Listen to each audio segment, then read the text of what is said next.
نحمدہ ونصلی علی رسولہ الکریم۔ دوستو، بھائی عزیزو، اللہ تعالیٰ نے ہمیں آپ کو دنیا آخرتی کامیابی کے لیے اپنا پیارا دین عطا فرمایا ہے، اور یہ اللہ پاک نے طے کر لیا ہے جو اللہ کے بھیجے ہوئے دین پر چلے گا، اللہ اس کو دنیا آخرت میں کامیاب فرمائیں گے، اور جو اللہ کے بھیجے ہوئے دین پر نہیں چلے گا، اس سے روگردانی کرے گا، اپنی مرضی سے زندگی گزار کر آئے گا، اللہ اس کو ناکام کرے گا۔ اور میرے دوستو، بھائی بزرگوں، جو آدمی جتنے دین پر چلے گا اتنا کامیاب ہوگا، اور جتنا دین کو چھوڑے گا اتنا ناکام ہوگا۔ 100% دین پر چلیں گے، 100% دین پر عمل کریں گے، 100% اللہ کے احکامات کو نبی پاک صلی اللہ علیہ وسلم کے طریقے پر پورا کریں گے، تو اللہ پاک دنیا آخرت میں 100% کامیابی عطا فرمائے۔ اگر جزوی دین پر چلیں گے تو جزوی کامیابی ملے گی۔ آج میرے دوستو، بھائی بزرگوں، ہم لوگ کیا کرتے ہیں کہ اپنی مرضی کے دین پر چلتے ہیں، جو پسند آیا وہ اس پر عمل کر لیا، جو من کو بھایا اس پر عمل ہو گیا، جو من کو اچھا نہیں لگا اپنی طبیعت کے خلاف چلا، تھوڑا سا مجاہدہ ہوا، اپنی طبیعت سے خلاف رہا، اس کو چھوڑ دیا۔ تو میرے دوستو، بھائی بزرگوں، جزوی دین پر چل کر ہم مکمل کامیابی حاصل کرنا چاہتے ہیں، اور جذبہ کیا ہے؟ جتنا بھی دین مجھے سمجھ میں آ رہا ہے یا میں نے سیکھا ہے، بس وہی ہے، اور اس پر میں چلوں اور کامیابی مجھے 100% مل جائے۔ جو مدد صحابہ کے ساتھ تھی، تابعی کے ساتھ تھی، تبع تابعین کے ساتھ تھی، میرے دوستو بھائی بزرگوں، وہ مدد ہمیں مل جائے۔ لیکن دین جو مجھے سمجھ میں آ رہا ہے، جو میں عمل کر رہا ہوں، وہی کروں گا۔ یہ نہیں دیکھنا چاہتے کہ جن حضرات کو 100% اللہ کی مدد میسر تھی دنیا میں، اور جو چاہتے تھے وہ ہو جاتا تھا، نفل پڑھے اللہ سے مانگ لیا، بارش نہیں ہو رہی تو بارش مانگ لی، پانی نہیں ہے زمین، نماز پڑھی، نیچے کھودا، فوارے چھوٹنے لگے پانی کے، مردوں کو زندہ کرا دیا، اور پرانی چکی کو چلوا لیا۔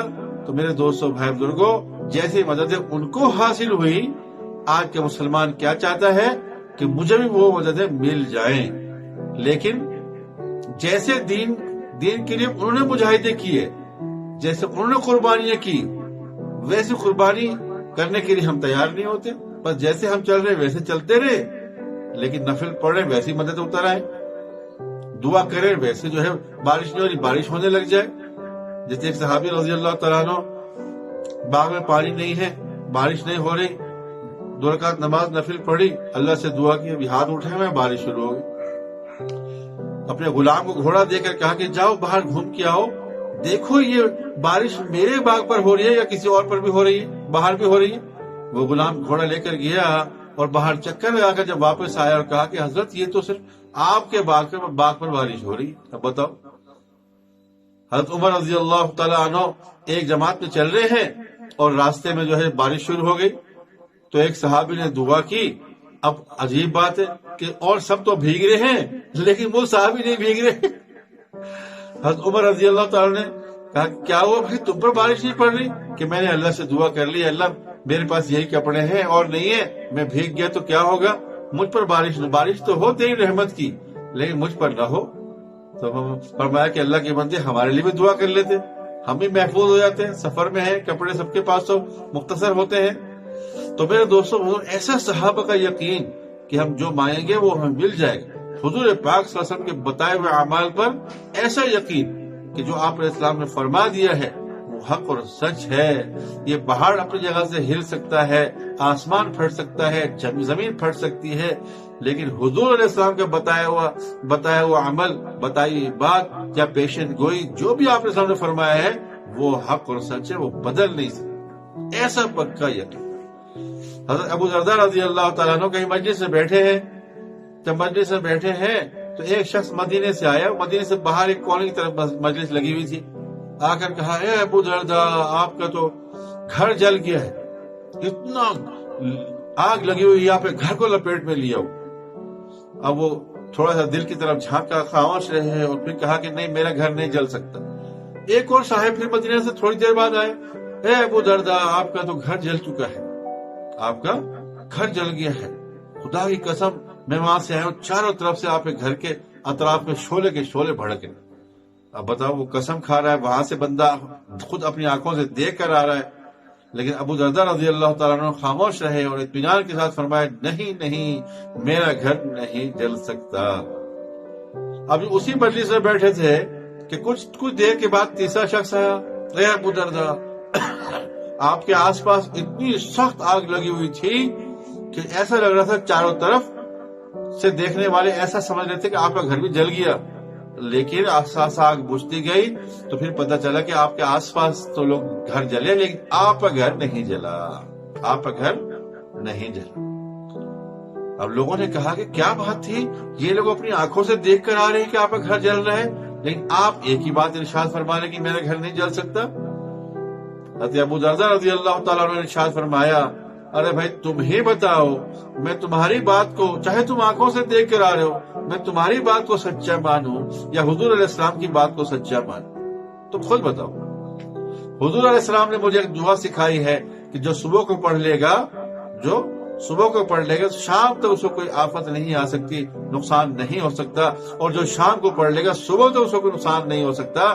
میں نبی پاک صلی اللہ علیہ وسلم سے دعا سیکھ چکا ہوں اور میں نے صبح دعا پڑھی ہوئی ہے, تو میں کیسے مان لوں کہ میرا گھر جل جائے. ہمارا تو ایسا یقین ہے کہ آپ علیہ السلام کی بات خدا کی قسم غلط نہیں ہو سکتی. میں اب خود سوچو, تم چاہے دیکھ کر آ رہے ہو کچھ بھی ہے, لیکن ہماری حلق سے نہیں اتر رہی کہ آپ علیہ السلام کی بتائی ہوئی بات غلط کیسے ہو سکتی ہے. تم چاہے اپنی آنکھوں سے دیکھ کر آ رہے ہو. میرے دوستو, ایسا یقین کیسے بنا؟ اس کے لیے محنت ہوئی ہے. آپ علیہ السلام نے محنت فرمائی. مکہ مکرمہ میں 13 سال یہ محنت ہوئی ہے. اس کلمے کے علاوہ کوئی حکم نہیں تھا. نماز کا حکم کب آیا ہے؟ علماء کرام یہ فرماتے ہیں کہ 11 سال 4 مہینے کے بعد, نبوت کا اعلان کرنے کے 11 سال 4 مہینے کے بعد نماز کا حکم اترا ہے. اس سے پہلے کیا حکم تھا؟ صرف لا الہ الا اللہ, لا الہ الا اللہ, قولوا لا الہ الا اللہ تفلحون. صرف لا الہ الا اللہ کی دعوت تھی کہ لا الہ الا اللہ پڑھ لو کامیاب ہو جاؤ, اور لا الہ الا اللہ کی دعوت دو. تو لا الہ الا اللہ کی دعوت کیا ہے؟ عزت دینے والا اللہ, روزی دینے والا اللہ, کامیابی دینے والا اللہ, ناکامی دینے والا اللہ, حفاظت کرنے والا اللہ, موت دینے والا اللہ, زندگی دینے والا اللہ, بیٹا دینے والا اللہ, بیٹی دینے والا اللہ, آنکھوں کی بینائی دینے والا اللہ. میرے دوستو عزیزو, ہر چیز کی نفی اس بات کی دعوت کہ جو کچھ دنیا میں ہوتا ہوا نظر آ رہا ہے وہ سب دھوکہ ہے. اس کے پیچھے اللہ کا حکم کام کر رہا ہے, اللہ کی قدرت کام کر رہی ہے. یہ سورج روشنی دیتا ہوا نظر آ رہا ہے, پوری دنیا کو روشن کر رہا ہے, لیکن دل کا صحیح یقین کیا ہے کہ اس روشنی کے پیچھے اللہ کی قدرت ہے جو نظر نہیں آ رہی. ظاہر میں یہ سورج نظر آ رہا ہے بلب نما, پوری دنیا کو روشن کرتا ہوا, اس کے پیچھے جو اللہ کا قدرت کا نظام چل رہا ہے وہ ہمیں دکھائی نہیں دے رہے. جیسے آج کل کے زمانے میں ٹیوب لائٹ جل رہی ہے یا بلب جل رہے ہیں, ہم سمجھتے ہیں بلب روشن کر رہے ہیں صاحب, کہ ٹیوب لائٹ سے روشنی آ رہی ہے, نظر تو آ رہی ہے وہاں سے, لیکن اس میں دوڑتا ہوا کرنٹ جو ہے, الیکٹریسٹی, دوڑتی ہوئی جو بجلی ہے وہ ہمیں دکھائی نہیں دے رہی. ہمیں وہ دکھائی نہیں دے رہی. نئی ٹیوب لائٹ لا کر لگاؤ, نیا بلب لا کر لگاؤ, نیا پنکھا لا کر لگاؤ, پیچھے سے سوئچ آف کر دو, چلتا ہوا پنکھا رک جائے گا, جلتی ہوئی ٹیوب لائٹ بجھ جائے گی, جلتا ہوا بلب جو ہے بجھ جائے گا, اجالا جو ہے اندھیرے میں بدل جائے گا. ارے بھائی کہو, ابھی تو میں نے ٹیوب لائٹ لگائی ہے, ابھی تو میں نے پنکھا لگایا ہے. تو میرے دوستو, بھائی بزرگوں, اس میں جو دوڑتی ہوئی بجلی اور کرنٹ ہے وہ نظر نہیں آ رہا ہے جی, وہ نظر نہیں آ رہا ہے.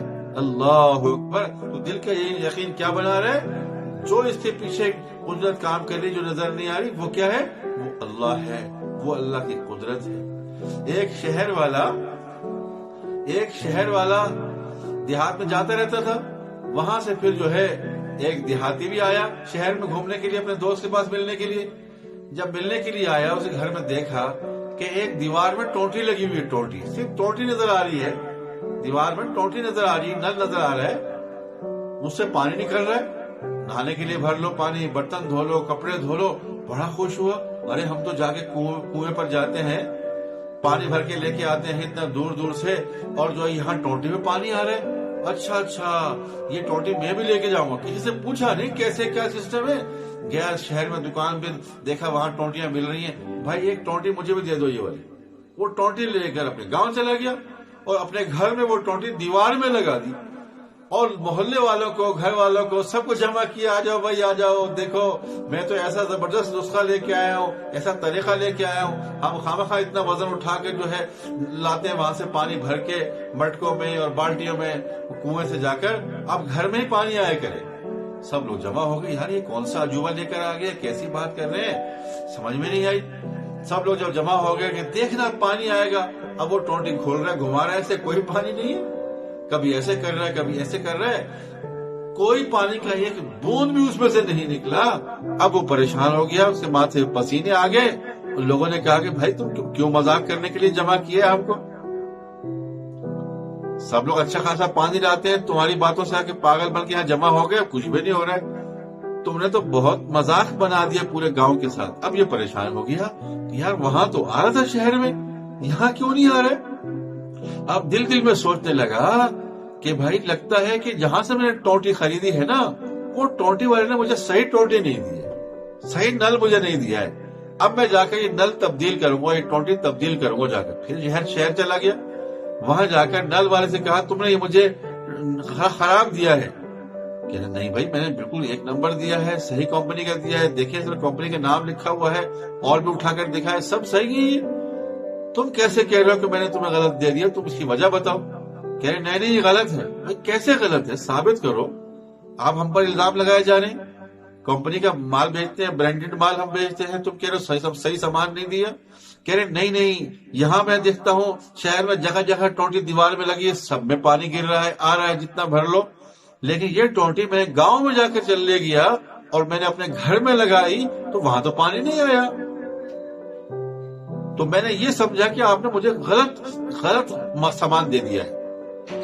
اب وہ سمجھ گیا بھائی دکاندار، ہو اس کو غلط فہمی ہو گئی ہے، کہا کہ دیکھو بھائی تمہیں غلط فہمی ہو گئی ہے، تمہیں یہاں پر ظاہر میں ٹونٹی تو نظر آئی ہے، اس ٹونٹی کے پیچھے جو پورا سسٹم ہے، نظام ہے، کہ دیوار میں جہاں ٹونٹی نظر آ رہی ہے اس کے پیچھے جہاں نل نظر آ رہا ہے اس کے اندر ایک پائپ ہے جو پوری دیوار میں گھوم رہا ہے، وہ پائپ پھر اوپر جا رہا ہے، دیوار کے ساتھ ساتھ سے اوپر ایک بہت بڑی ٹینکی بنی ہوئی ہے، اس ٹینکی سے پانی اس نل میں آ رہا ہے، اس ٹینکی میں کہاں سے جاتا ہے، دیکھو اس زمین میں سارا انڈر گراؤنڈ ٹینک بنا ہوا ہے، یہاں پہلے پانی جمع ہوتا ہے، یہاں سے اوپر جاتا ہے، وہاں سے یہاں، تمہیں دکھائی صرف ٹونٹی دے رہی ہے، یہ نل دکھائی دے رہا ہے، اس سے پانی آ رہا ہے، اس کا پیچھے کا سارا نظام تمہیں سیکھا ہی نہیں، نہ کسی سے پوچھا، اور جا کے ٹونٹی وہاں دیوار میں لگا دی۔ اوہو غلطی ہو گئی مجھ سے واقعی، یہ تو میں نے پتہ ہی نہیں کیا۔ تو میرے دوستوں بہو اسی طریقے سے یہ دکان بھی ذریعہ ہے صرف مال کے کمانے کا، پیسے کے آنے کا، اس کے پیچھے اللہ کا نظام ہے جو میرے روزی ہمیں دے رہا ہے۔ یہ گائے اور بھینس، بتاؤ گائے اور بھینس کالا پانی پیتی ہے بغیر رنگ کا، ہرا گھاس کھاتی ہے، دنیا میں کوئی مشین دکھا دو ایسی جہاں بغیر رنگ کی یعنی پانی ڈالا جائے اور ہرے رنگ کا چارہ ڈال دیا جائے تو وہاں سے سفید نکل آئے۔ کتنا اجلا اور سفید دودھ دیتی ہے گائے بھینس بکری وغیرہ، انسان کی عقل تک لے جاتی۔ تو یہ بازبان حال بول تو نہیں سکتی، بازبان حال یہ جانور یہ کہتے ہیں کہ اے اللہ کے بندے دھوکے میں مت پڑ جانا کہ دودھ ہم دے رہے ہیں، ہماری کوئی طاقت نہیں ہے دودھ بنانے کی، دودھ دینے کی، بلکہ دودھ تو اللہ کی قدرت سے آ رہا ہے، اللہ کے خزانوں سے آ رہا ہے، دودھ ہم نہیں دے رہے، اللہ کے خزانوں سے دودھ آ رہا ہے۔ تو میرے دوستو بھائی دودھ تھن ہے، ان ٹونٹیاں دودھ کے نیچے لٹکی ہوئی ہیں، اس کو کاٹیں تو کیا نکلتا ہے، خون نکلتا ہے، لیکن دودھ بھرا ہوا تھنوں میں، پیچھے جو ٹینکی ہے چلتی پھرتی تازہ دودھ کی ٹینکی ہے، گائے بھینس وغیرہ سب کو نظر آتا ہے دودھ بھرا ہوا اس میں، لیکن ٹونٹی کے منہ بھی نیچے ہے، ٹپکتا بھی نہیں ہے، اس کو کاٹو تو خون نکلے گا، لیکن مخصوص طریقے سے اگر دودھ نکالے گی تو دودھ نکلے گا۔ کیسا اللہ کا نظام ہے، گائے کھا رہی، کوئی کالا پانی پی رہی ہے بغیر رنگ کا، ہرا گھاس کھا رہی ہے، اسی سے خون بن رہا ہے، اسی سے دودھ بن رہا ہے، اسی سے پیشاب بن رہا ہے۔ دودھ کے اندر نہ پیشاب کا ذائقہ، نہ خون کا ذائقہ، نہ اس کا رنگ ہے، الگ ہی رنگ ہے۔ تو یہ کیا ہے، اس کے پیچھے اللہ کی قدرت ہے۔ گائے کی کوئی طاقت نہیں کہ دودھ بنائے، بھینس سے کوئی طاقت نہیں کہ دودھ بنائے، بکری کی کوئی طاقت نہیں کہ دودھ بنائے، میرے دوستو حضور صلی اللہ علیہ وسلم نے ایسا یقین بنایا صحابہ، اللہ ہر جگہ موجود ہے، اللہ علیم بذات الصدور ہے، دل میں جھانکنے والا اللہ، دل کے بھیدوں کو جاننے والا اللہ، اور جہاں ایک ہے وہاں دوسرا اللہ موجود ہے، جہاں دو ہے وہاں تیسرا اللہ موجود ہے، جہاں تین ہے وہاں چوتھا اللہ موجود ہے، جتنی تعداد میں لوگ جہاں ہیں وہاں ایک اللہ بھی موجود ہے۔ میرے دوستو یہ یقین حضور علیہ السلام نے صحابہ کو سکھایا۔ آج دو آدمی بات کر رہے ہیں، ارے بھائی کسی تیسرے کو نہ بتانا، یہ میں تمہیں خاص راز کی بات بتا رہا ہوں، یہ میری تیری بات ہے۔ یہ بھول جاتا ہے کہ اللہ کے بندے اللہ بھی سن رہا ہے، اللہ یہاں موجود ہے، اللہ تو ہر جگہ موجود ہوتا ہے، تیسرا اللہ موجود ہے۔ ابو سعید خدری رضی اللہ تعالیٰ عنہ نے ارشاد فرمایا جس مفہوم میں حضور پاک صلی اللہ علیہ وسلم کی حدیث نقل کرتے ہیں کہ آپ اسلام نے یہ ارشاد فرمایا جس مفہوم انسان پہاڑ کے دامن میں، پہاڑ کی تہ میں بیٹھ کر کوئی عمل کر لے، چاہے وہ بھلا ہو یا برا ہو، اللہ پاک اس کو ظاہر کر کے رہے گا۔ کتنا ہی چھپ کے کوئی عمل کر لے، اللہ اس کو ظاہر کر دیں گے لوگوں پر۔ میرے دوست ایسا یقین بنایا صحابہ کا کہ آنکھیں دیے ہیں اس کے اللہ نے حکم دیے ہیں، کان دیے ہیں اس کے لیے اللہ نے حکم دیے ہیں، زبان دیے اس کے لیے اللہ نے حکم دیے ہیں، میرے دوستو ناک دیے اس کے لیے حکم دیے، پورا جسم ہے، باڈی کے ہر پارٹ کے لیے اللہ نے احکامات عطا فرمائے ہیں۔ ان حکموں کے مطابق جو زندگی بسر کرے گا اللہ اس کو چین سکون کی زندگی دیں گے، دنیا میں بھی اور آخرت میں۔ آج انسان کیا کہتا ہے؟ نہیں جی میرا جسم میری مرضی، میرا جسم میری مرضی، میری آنکھیں جہاں دیکھوں، میرے کان جو سنوں، میری زبان جو بولوں، میرے ہاتھ جو پکڑوں، پاؤں میرے جہاں چل کے جاؤں۔ نہیں میرے دوستو، یہ پوری باڈی پورا جسم اللہ نے دیا ہے، اور اللہ نے احکامات بھی عطا فرمائے ہیں کہ اس کو کیسے دنیا میں رہنا ہے، کیسے بسنا ہے۔ آنکھیں دیے ساتھ دیکھنے کے لیے حکم بھی، یہاں دیکھو یا نہ دیکھو، زبان دیے ساتھ حکم بھی ہے، یہ بولو یا نہ بولو، کان سننے کے لیے دیے، یہ سنو یا نہ سنو، اور پاؤں سے یہاں چل کر جانا، یہاں چل کر نہیں جانا۔ میرے دوستو ساتھ ساتھ احکامات بھی اللہ نے عطا فرمائے، لیکن آج انسان کہتا ہے میرا جسم میری مرضی، جیسا بھی کروں۔ نانا میرے دوستو، آج پوری دنیا بے چینی، بے سکونی، فساد، لڑائی جھگڑا اسی وجہ سے ہے کہ انسان نے اپنی زندگی اپنی مرضی کے مطابق گزارنا شروع کر دی، اس لیے چین و سکون آج دنیا سے اٹھ گئی ہے۔ میرے دوستو بھائی بزرگوں، آج گھروں میں روز لوگ برکت نہیں ہے، برکت نہیں ہے، جھگڑے ہیں جی، بات بات میں ناچاکی ہے، جھگڑے ہیں، کیوں ہے؟ کہ اللہ کے احکامات نکل گئے ہیں۔ گھر میں داخل ہونے کی دعا بتائیے آپ علیہ السلام نے، یہ گھر میں داخل ہوتے ہوئے یہ دعا پڑھو، اور گھر میں جاؤ تو سلام کرو، السلام علیکم ورحمۃ اللہ، اور جو ہے ایک مرتبہ قل هو اللہ احد سورہ اخلاص پڑھ لو۔ جو گھر میں داخل ہوتے ہوئے سلام کرے اور ایک مرتبہ سورہ اخلاص پڑھے تو اس گھر میں فرمایا روزی ایسے آئے گی جیسے دروازے توڑ کر اس گھر میں روزی ہے، برکت ہی برکت ہے، رحمت ہی رحمت ہے۔ اور گھر میں جاتے ہی سلام کر، اور کوئی نہیں ہے تو آپ علیہ السلام پر درود پڑھو، ایک مرتبہ درود بھی پڑھ لو۔ اب بتاؤ جو آدمی اس طریقے پر گھر میں آئے گا، روزے میں برکت ہو گئی، اور سلام کا کیا مطلب ہے؟ تم پر سلامتی ہو اللہ کی، تو گھر والے کہیں گے وعلیکم السلام ورحمۃ اللہ وبرکاتہ، وہ بھی کہیں گے تم پر بھی سلامتی اور رحمت اور برکتیں ہو۔ بتاؤ گھر میں والے رحمت و سلام بھیج رہے ہیں، دعا کر رہے ہیں، اور یہ داخل ہونے والے بھی دعا کر رہے ہیں۔ اب بتاؤ شیطان تو اس گھر سے نکل جائے گا۔ اور میں گھر کے دروازے کو بسم اللہ کر کے جب بند کرنے لگو سوتے وقت بسم اللہ الرحمن الرحیم کر کے دروازے پر چٹخنی لگاؤ، کنڈی لگاؤ، تو شیطان اس گھر سے نکل جاتے ہیں، کہتے ہیں بھائی یہاں نہ ہمارے لیے کھانے کے لیے ہے اور نہ سونے کے لیے، چلو کہیں اور چلتے۔ اب بتاؤ، لیکن نہ تو گھر میں داخل ہوتے ہوئے سلام کریں، نہ کھاتے ہوئے بسم اللہ پڑھیں گے، اور نہ گھر میں قرآن پاک کی تلاوت۔ آپ نے فرمایا جس موقع میں جس گھر میں قرآن پاک کی تلاوت ہوتی ہے اس گھر کے اہل و عیال کثیر ہو جاتے ہیں، اس گھر میں رحمتیں اور برکتیں نازل ہوتی ہیں، اور شیاطین ان گھر سے نکل جاتے ہیں۔ اب بتاؤ، اور بے برکتی ختم ہو جاتی۔ اور جس گھر میں قرآن پاک کی تلاوت نہیں ہوتی، رحمت کے فرشتے چلے جاتے ہیں، شیاطین اس گھر میں گھس جاتے ہیں، اور برکت اٹھا لی جاتی ہے، اور بے برکتی اس میں نازل کر دی جاتی ہے۔ تو پھر ہم خود رونا روتے ہیں، جی گھر میں محبت نہیں ہے، گھر میں بھائی چارہ نہیں ہے، جی برکت نہیں ہے۔ تو میرے دوستو برکت کیسے ہوگی؟ برکت والے اعمال تو ہم نے خود ہی چھوڑ دیے، اور گھر میں کیا کیا ہم سارے دن دیکھتے ہیں، نہیں دیکھتے تو اللہ کے قرآن، اللہ اکبر، گھر میں چلے جائیں، اکثر گھروں میں آپ دیکھیں ان سے پڑھنے کے لیے قرآن مانگے تو صاف کپڑے سے صاف کر کے لا رہے ہوں گے، کیونکہ کبھی کھول کے دیکھتے ہی نہیں ہے۔ جس گھر میں قرآن پاک تو ہے اس کو گلاف میں بند کیا، اس کو کھول کر نہیں دیکھا جاتا.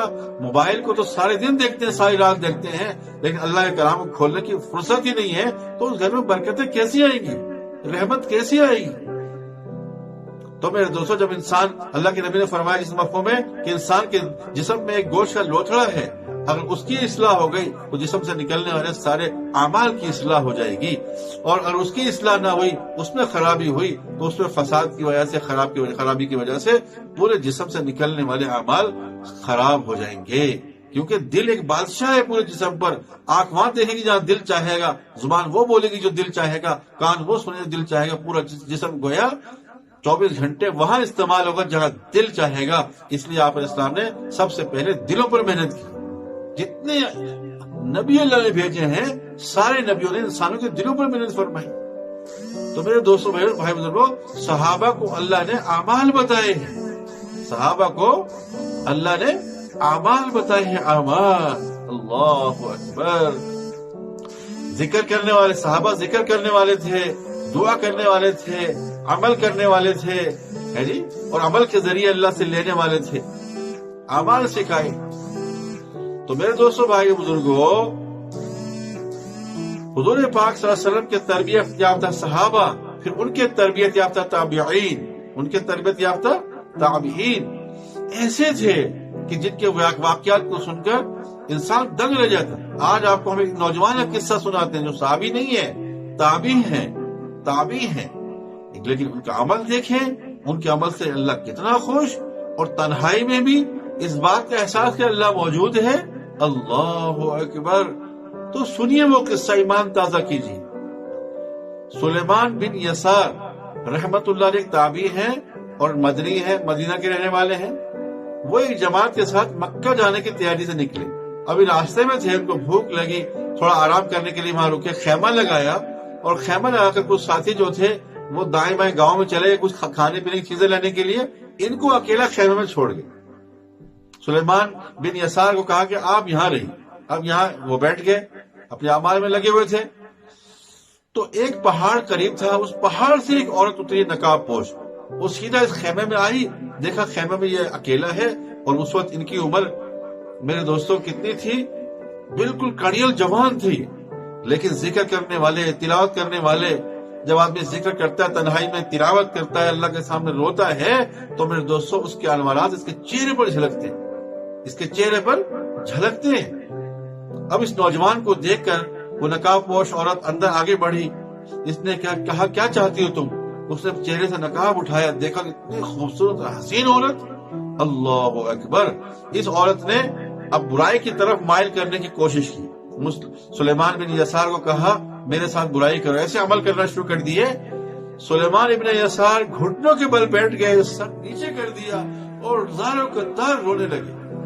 جب اس عورت نے ان کی یہ حالت دیکھی تو وہ تو فوراً جو ہے نقاب صحیح کر کے فوراً خیمے سے نکل گئے. یہ تو عجیب آدمی ہے، اکیلا یہ بھی ہے اور جوان ہے، میں بھی جوان ہوں، اور میں اتنی حسین و جمیل عورت، اور میری طرف یہ دیکھتا بھی نہیں ہے، الٹا رونے لگ گیا. وہ چلی گئی. اب آنکھوں سے آنسو جاری ہیں. جب آدمی رویا ہو تو ظاہر ہوتا ہے کہ یار اس کے یہ کیوں رویا ہے. ہر آدمی پوچھتا ہے بھئی آپ کی آنکھیں کیسی ہو رہی ہیں، آپ کیوں رو رہے ہو؟ پھر تھوڑی دیر میں دیکھا اس کے ساتھی بھی کچھ سامان خرید کر لے آئے کھانے کے لیے، تو اس نے اپنی آنکھیں صاف کی، اپنا حلیہ ٹھیک کیا، پھر صحیح سے بیٹھ گئے. لیکن ساتھی نے دیکھا کہ چہرے کے آثار بدلے ہوئے ہیں اور آنکھوں سے لگتا ہے روئے ہوئے ہیں. کہا کہ اے سلیمان کیا ہو گیا تمہیں؟ تم کیا روئے ہو؟ کیسی بات ہو گئی؟ بتاؤ تو صحیح ہمیں. تو میرے دوستوں عزیزوں کہا کہ نہیں کچھ بھی نہیں، میں ایسے ہی ہوں، ٹھیک ہوں، میں کیوں رہوں گا؟ بتاؤ کہ یہ راز اللہ کو پتا ہے اور مجھے پتا ہے کہ میرا تقویٰ کیا ہے.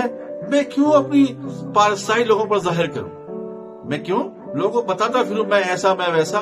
یہ میرا اور اللہ کا معاملہ ہے. کہ نہیں میں ٹھیک ہوں، کچھ بھی نہیں ہے. کہ نہیں بتاؤ تو صحیح کیا بات ہے، بتاؤ تو صحیح کیا بات ہے. تم روئے ہو ضرور، کچھ نہ کچھ ہوا ہے تمہارے ساتھ، کیا ہوا ہے؟ جب بہت مجبور کیا تو پھر ساری بات بتائی کہ ایسے ایسے ایک نقاب پوش عورت آئی تھی، ایسے یہ سارا معاملہ ہو.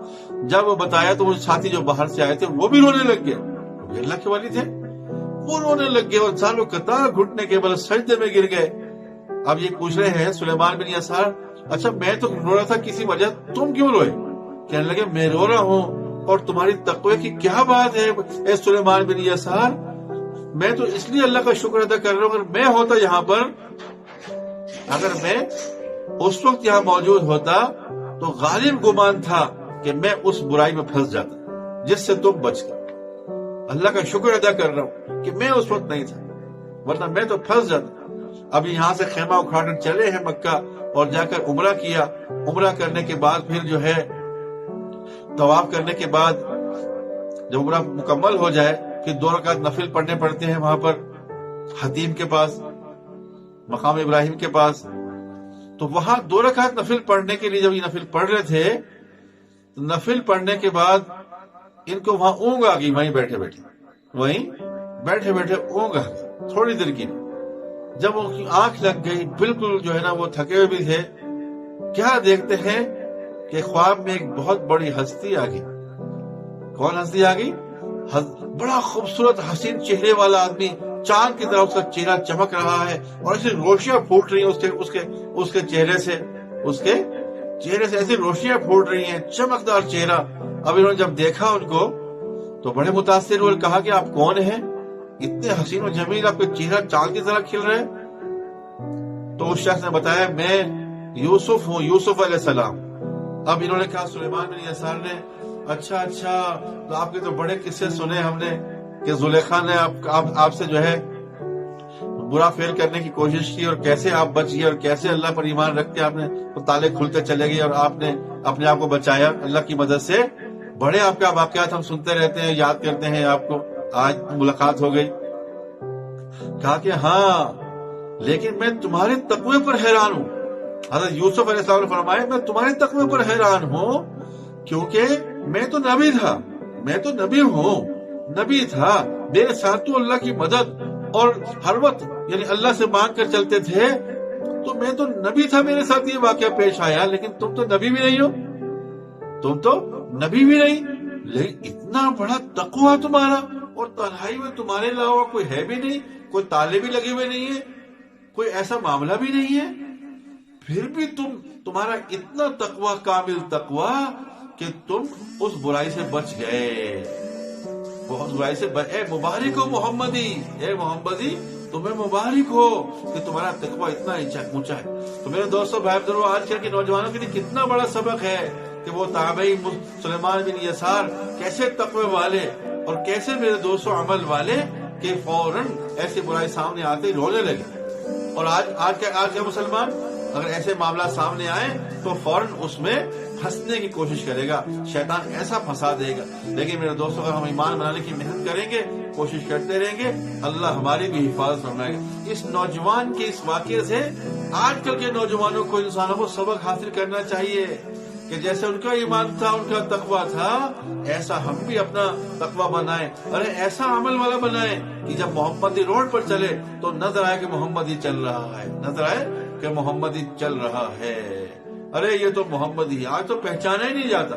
راستے میں چلیں کیونکہ حلیہ ہمارا اور غیروں کا ایک جیسا ہی ہے، کوئی سلام کر لے تو سمجھتا ہے مسلمان ہی ہے، لیکن آج کل تو غیر بھی جو بدیس رہ کر آتے ہیں فورن کنٹریز میں، خاص طور سے گلف کنٹریز میں، السلام علیکم، وعلیکم السلام اتنا اچھا کہتے ہیں کہ بہت سے ہمارے مسلمان بھائی بھی ایسا نہیں کہہ سکتے۔ تو کیسے پتہ چلے گا کہ مسلمان کون ہے؟ میرے دوستو آج ہمیں تقوی اور اپنے عمل کو ایسے بنانا ہے کہ راستے میں چلتے ہوئے پتہ چلے کہ یہ محمد ہی جا رہے۔ اللہ اکبر، اللہ۔ ابو ذر رضی اللہ تعالیٰ عنہ جب انتقال ہوا تو فرشتے رو رہے تھے، فرشتے کہ آج تو جو ہے جو وہ فرشتے جو روزی لے کر آتے تھے وہ رو رہے ہیں، جو عمل لے کر جاتے تھے وہ رو رہے ہیں۔ میرے دوستو جو فرشتے حفاظت میں تھے وہ رو رہے ہیں کہ کیسا انسان تھا یہ اور کیسا مسلمان تھا۔ اللہ اکبر، اللہ اکبر۔ تو میرے دوستو اللہ کرے کہ ہمیں یہ بات سمجھ میں آ جائے اور ہم بھی اپنے اعمال کو ایسا بنانے والے بن جائیں۔ تو سب نیت کریں، ہم بھی اپنے اعمال کو بنائیں گے، قیامت تک آنے والے انسانوں کو اس کی دعوت لے کر پھریں گے۔ تو بھائی نیت کرتے ہیں نا انشاءاللہ